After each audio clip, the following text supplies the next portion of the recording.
ترخا أبزاغ قداماي ويانا ولدتات كفلطو زغبا حقኛ تاريخ دراسي يمانه ገብረ መስቀል تراخي ኃይለ ማርያም ገብረ ሕይወት ترخا أبزاغ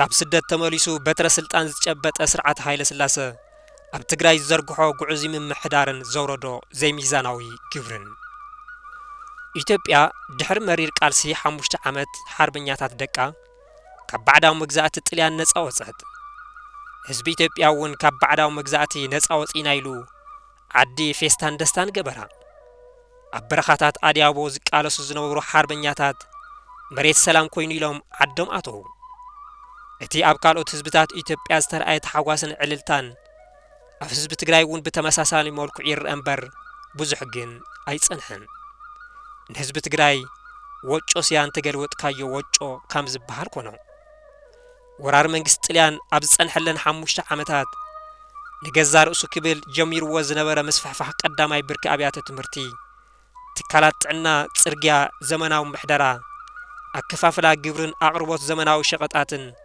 مسرعات هايل سلاسن تودادر زحشن يرو خبال يكال ورار منግስት ጥልያን ካብ ኢትዮጵያ ምስተባረረ ካብ ስደት ተመሊሱ ዝተመስረተ ሓድሽ ምምሕዳር ሃይለ ስላሴ እዞም ብጥልያን ዝተጀመሩ ማሕበራዊ ግልጋሎትን መሰረተ ልምዓትን ኣብ ትግራይ ክቅጽለሎም ኣይከኣለን እቶም ኣብ ጠቅላይ ግዛት ትግራይ ዝተኸፈቱ ኣብያተ ትምህርትን ትካላት ጥዕናን ናብ ዑና ተቀይሮም መእሰሪ ኣድገ በቅል ኮይኖም ተረፉ እዚ ድማ ገዛት ደርብታሽዋ በጀት የብልናን ብዝብል ጉልባው ኮነ ተባሂሉ ንህዝብ ትግራይ ንምጉዳእ ዝተፈጸመ ተግባር ይዝብል ኣብ ህዝብ ትግራይ ሕማቅ ስምዒት ፈጢሩ ነይሩ ካብ ስደት ተመሊሱ ዝተመስረተ ሓድሽ ምምሕዳር መንግስቲ ከምቲ ህዝብ ትግራይ ዝተመነዮ ሰላምን ነጻነትን ዘይኮነስ ወራር ባዕዳው ጸላይ ብናይ ውሽጢ ዓዲ ወራሪ ተተኪዎ ብጻዓዱ ባዕዳውያን ወረርቲ ዝውረር ዝነበረ ህዝቢ በወታደራት ውሽጢ ዓዲ መንግስት ኃይለ ስላሴ ንኽውረር كچقونن كچفچفن يتغيرو ورار فاشت طليان نوعلو طقم خبل حد مسارات المعاتن محبراو غلغالوتن صرغيا ابيات تمرتن حكمنا يسرح سلازنبرن بخفافيلكا غزا سلطو ناي بعلم تولد تزخون مسافنت تግራይ ንኽመሓደሩ بناي بعلم ባህሊ ቋንቋን ሃይማኖትን ክኽተሉ ይፈቅደሎም ነይሩ ካብ ስደት ተመሪሱ ዳግም ናብ ስልጣን ዝወፀ ስርዓት ኃይለ ስላሴ ነቶም ብጥልያን ዝተጀመሩ ማሕበራዊ ግልጋሎታት ክቋርጹ ከም ምግባር ብተወሳኺ ናብ ፍጹም ኣሃዳው ምምሕዳር ዝሓዘ ቅርጸ መንግስቲ ምቕያሩ ህዝቢ ኣይፈተሆን ወራሪ ፋሽስት ጥልያን ብሄር ብሄረሰባት ኢትዮጵያ ብከባቢያዊ መራሕቶም ንኽመሓደሩ ባህሎም ቋንቋኦምን ሃይማኖቶምን ንኽዕብዩን ንኽኽተሉን ይፈቅደሎም ነይሩ ድሕሪ ምውፃእ ወራር ሰራዊት ጥልያን ካብ ስደት ተመሪሱ ዝተመስረተ መንግስቲ ሃፄ ኃይለ ስላሴ እዚ ቀይሩ እዩ ናይ ክፍለ ሃገራት ብናይቲ እዋናት ጸዋዓ ጠቅላይ ግዛት ሽሞኛታት ካብ ናይቲ ከባቢ ተወለድቲ ሙሻም ተሪፉ ንጉሰ ነገስት ተኣመንት ዝኾኑ ብቐጥታና ተሸሙ ክምደው ተገበረ ጠንካራ መንግስትን ምስራትን ድልየት ናይቶም ሽሞኛታት ንምምላእና ተባሃለ ግብሪ ብዝለዓለ ደረጃ ንኹስኽ ተገበረ ህዝቢ ትግራይ ንዘመናት ዝኣክል ዋልታ ኹይናት ኮይኑ ምእንተ ሃገሩ እናተሰውአ ዝመጽ ህዝቢ እዩ ካብ ጥንት ጀሚሩ ሓላው ማዕጾ ዝሃገር ኮይኑ ዝነበረ ህዝቢ እዩ ኣብ እዋን ወራር ፋሽስት ጥልያን እውን ህዝቢ ትግራይ ካብ ካልኦት ህዝብታት ኢትዮጵያ ብዝበለጸ መስዋዕት ከፊሉ እዩ ንነጻነት ሃገርና መሪር መስዋዕት ስለ ዝኸፈልና መንግስቲ ክዕወትን ካብ ስደት ንዓዱ ክምለስን ጌርና ኢና መንግስትና ንነጻነት ሃገርና ክንብል ዝኸፈልና የመስዋዕትን በቲ ኹይና ዝበጽሐና ማህሰይትን ተረዲኡ ግብሪ ክቀንሰልና እዩ ዝብል ተስፋ ኣብ ሙሉእ ገባር ትግራይ ሓዲሩ ነይሩ ተስፋ ገባራት ግን ኣይሰመረን እቶም ሽዑን ትግራይ ዘመሓድሩ ዝነበሩ ሰባት ነቲ ህዝቢ ጽቡቕ ገይሮም ኣይሓዝዎን ንሕና ነቲ ምእንተ ነጻነት ሃገሩ ብዙሕ መስዋዕት ዝኸፈለ ህዝቢ እንትብደል ንርኢ ስለ ዝነበርና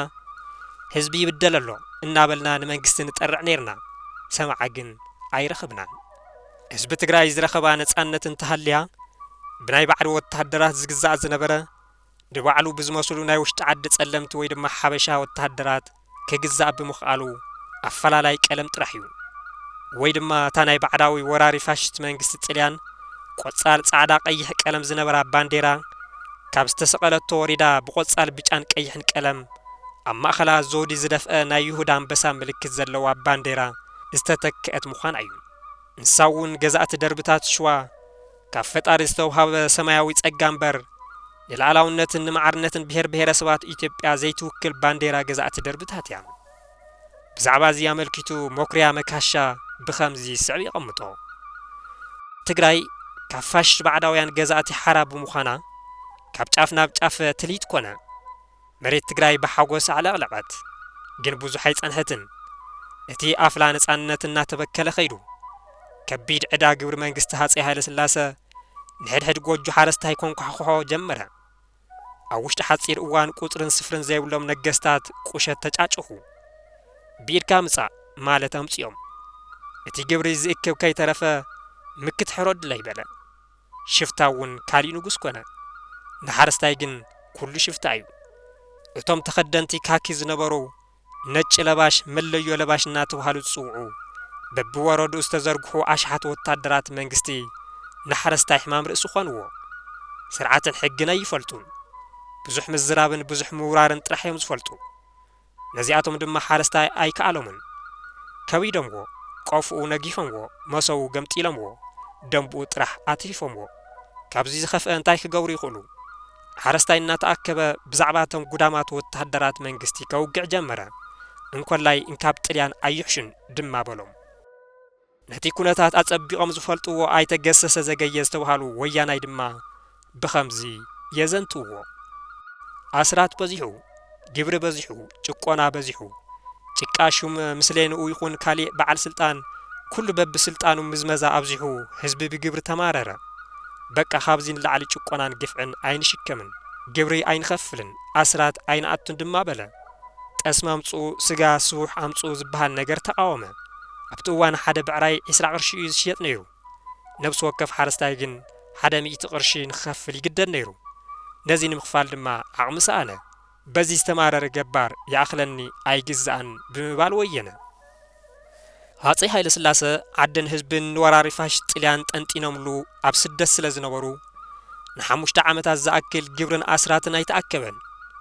ይኹን ደኣ እምበር ሃፀይ ሃይለ ስላሰ ካብ ስደት ምስ ተመለሱ ውዝፍ ግብሪ 5 ዓመት ኣለካ ይናበሉ ከም መንግስቲ ኮይኖም ንዘይሰርሑሉ ሕሉፍ ግዜ 5 ዓመት ክኸፍል ንህዝቢ ትግራይ ኣገደድዎ። ብኣጠቓላሊ ድሕሪ ሃፀይ ሃይለ ስላሰ ካብ ስደት ምምላስ ኣብ ርእሲ ህዝቢ ትግራይ ዝወረዱ ዓይነታት ግብሪ ንምቁጻሮም እውን የጸግም እዩ ነይሩ። ብመልክዕ መዓርን ጨውን ግብሪ ክፈል ተባሃለ። ንሱን ዘይመሃረሉን ዘይሕከመሉን ትካላት ትምህርትን ሕክምናን ምህነጽ ዝኸውን ግብሪ ክፈል እናተባሃለ ተገደደ። ብዘይካዚ ነብሲ ወከፍ ሓረስታይ ንናይ ከባቢኡ ሽሞኛ ብጭራ ከፍቱ ዝዕቀን ፈሰስ ይገብር። ብማእኸላይ ግምት 5 ኩንታል እኽሊ ይኸፍል። ንምስልየነን ኣካቢ ግብርን እኽሊ ይሰፍር ወይ ድማ ይግብር። ብዘይካዚ ኣከብቲ ግብርን ካልኦት ሽሞኛታት መንግስትን ምክት ይኹን ተፊን እናሓረደ የተኣናግድ። ካሊእ ትረፍ ህዝቢ ትግራይ ናይ ወይዘሮ እናተባሃለ ዝእከብ ግብሪ እውን ንክኸፍል ተገደደ። ኣብታ ዝሓዝዋ ድጋም መሬት ዓመት ሙሉእ ርሂፆም ዘፍረይዎ ምህርቲ ኣከብቲ ግብሪ ከይመፁ ካብ ዓውዲ ምሕፋስ ኣይኽእሉን። እቶም ኣከብቲ ግብሪ ዝበሃሉ ጭቃ ሹማት ኣብ ዓውዲ ዝተኣከበ ምህርቲ ጥራሕ ኣይኮኑን ዝወስዱ። ገባር ቅድሚ ዓውዲ ምውዳቑ ካብ ዘምፀ ኣምፂኡ ፅራይ ጽመቑ ጻዕዳ ጣፍ ሰንክቱ ስብሕ ትሕረዱ ምስ ኣሰናድኡ ዓውደ ካይድና ምህርቲ ተምሂሩ እዩ እሞ ንዑታ ተረከቡልና ተባሂሎም ብክንደይ ልመና እዮም ዝመፁ። ገባር ዓመት ሙሉእ ርሂፁ ዘፍረየ ሓፊሱ ናብ ቀፍኡ ወይ ድማ ጓድኡ ኣይኮነን ዝመልኦ።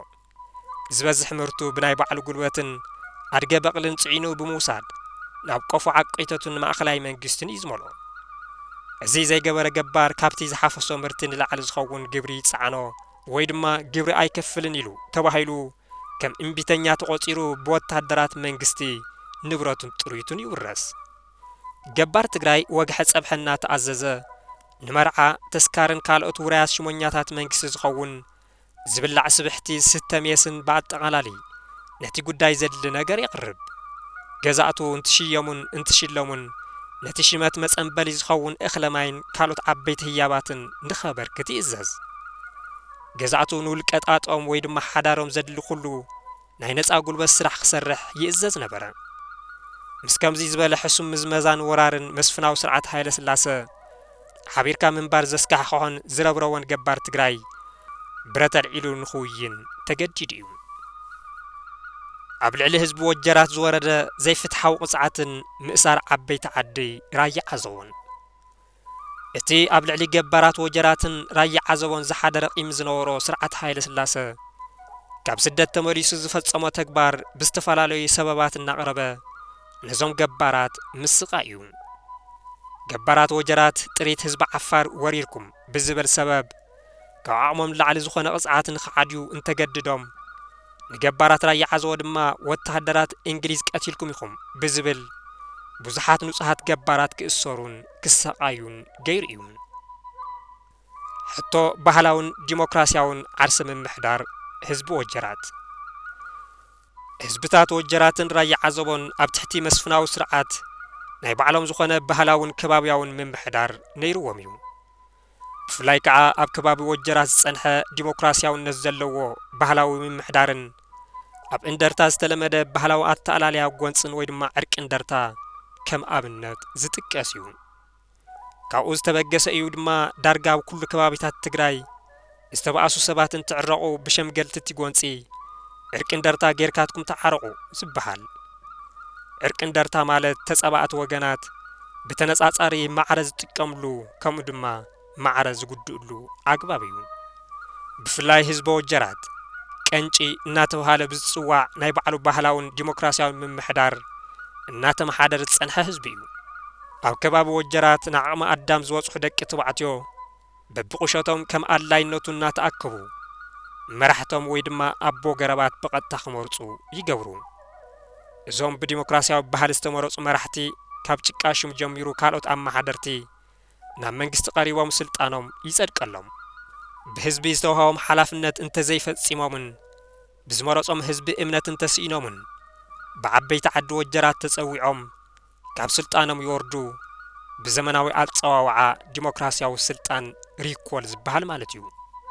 ካብ ሓላፍነቶም ንዘውረድዎም ኣመሓደርቶም ንምትካእ ካልኦት መሪፆም ናብ መንግስቲ የቕርቡ ነይሮም። ፕሮፌሰር ገብሩ ታረቀውን ብኸምዚ ዘቐምጦ ወጀረቶት ቀንጪ እናተባሃለ ብዝፅዋዕ ባህላዊ ምምሕዳር እዮም ዝመሓደሩ ነይሮም። ባህላዊ ምምሕዳር ቀንጪ ዋላ እውን ደቂ ኣንስትዮ ዘጠቓለለ ይኹን እምበር ኩሎም ዕድሚኦም ንዓቕሚ ኣዳም ዝበፅሑ ደቂ ተባዕትዮ ኣብ ሓበራዊ ጉዳያቶም ብቐጥታ ዝሳተፍሉ ዓበይቲ ዓዲ ድማ ኣማኸርቲ እቲ ባህላዊ ምምሕዳር ብምዃን ዝሰርሕሉ ብምዃኑ ዲሞክራሲያዊ እዩ ክበሃል ይከኣል። ወጀራት ብእምባ ዝተኸፈላ 20 ንኡሳን ከባብያዊ ምምሕዳር ነይረን። ኩለን እምባታት ኣብ ትሕቲ ደመር ወጀራት 20 ዓዲ ውዕሊ ግራ ጎረቦ ኮይነን ናይ ባዕለን ውሽጣዊ ነፃ ምምሕዳር ነይርዎን። ኩለን እምባታት በብናይ ባዕለን እምባ ኣብ ዓመት ሓደ ግዜ ሓምለ 5 ኣብ ኣፈር ጭቃ እናተባሃለ ዝፅዋዕ እምባ ዝመርሕ ኣመሓዳሪ ይመርፃ። ብእምባ ደረጃ ዝምልከቱ ጉዳያት እምባታት በዓልተን ብናይ እምባ ደመር ውሳነ ይህባሉ። ዝተወሰኑ ውሳነታት ድማ ኣብቲ እምባ ዝተመረፀ ኣፈር ጭቃ ተኸቲሉ ንኽፍጽም ወይ ድማ ንኽውርድኦ ይግበር። እምባታት ኣብ ግዝኣተን ዝርከብ መሬት ባዕለን የመሓድራ። ተሓራስን ተሓዛእን መሬት ግራርስትን ግራ መጠሻን ኢለን ፈልየን ባዕለን መሬተን የመሓድራ። ኣብ መንጎ ጎራብቲ እምባታት ኣብ መንጎ ሓደ እምባን ካሊእ ካብ ወጀራት ወፃኢ ናይ ደገ መዋሰኒ ከባብን ብዝኾነ ምክንያት ወይ ድማ ብመሬት ምድፋእ ብሳዕርን ማይን ምጥቃም ክኸውን ይኽእል ጎንፂ እንትለዓል መጀመርታ ባዕለን ተን ዝተጓነፃ እምባታት ወይ ድማ እምባን ጎራብቲ ከባቢታትን ብሓደ ኮይነን ብምክርን ሽምግልናን ክውዳእ ይግበር። ሕድሕደን ኣብ ከባቢአን ናይ ጸጥታ ሽግር ከይፍጠር ንብረትን ህይወትን ከይጠፍእ ዳውርያ እናተባሃሉ ብዝፅውዑ ሓለውቲ ምሸት በብታራ ከባቢአን ክሕልዋ ይገብራ። ቤተ ክህነት ዝመርሑ ኣቦታት ሊቀ ካህናት ቀሺ ገበዝ ወዘተ እናተባሃሉ ዝፅውዑ መራሕቲ ሃይማኖት ንምምራፅ ኩለን እምባታት ኣብ ዓመት ሓደ ግዜ መስከረም 1 ወይ ድማ ቅዱስ ዮሐንስ ይእከባ። በአጠቃላይ በወጀራት ደረጃ ድማ ንፍትሓዊ ኣወሃዋ ውሳነን ምቹው ኣወዳድባን እንትበሃል እተን እምባታት ንኽልተ ተመቂለን ብክልተ 10 ዓዲ ወይ ብክልተ ፍርቂ ዓዲ ይጥርነፋ።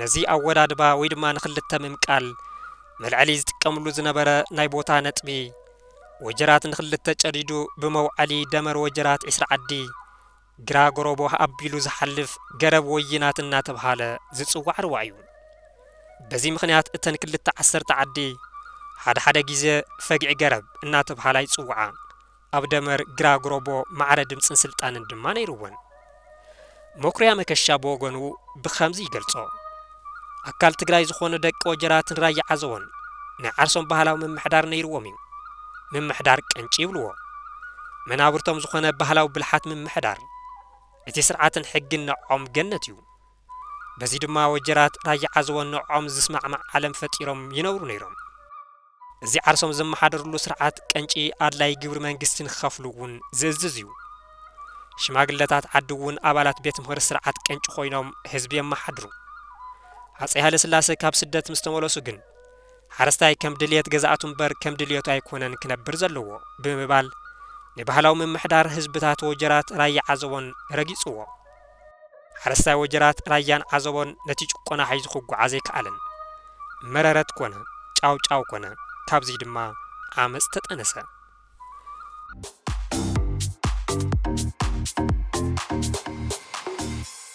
ትረኻ ኣብ ዛግራ ቀዳማይ ወያነ ወለደታት ክፈልጥዎ ዝግባእ ሓቀኛ ታሪኽ ደራሲ የማነ ገብረ መስቀል ተራኺ ሃይለ ማርያም ገብረ ሕይወት ትረኻ ኣብ ዛግራ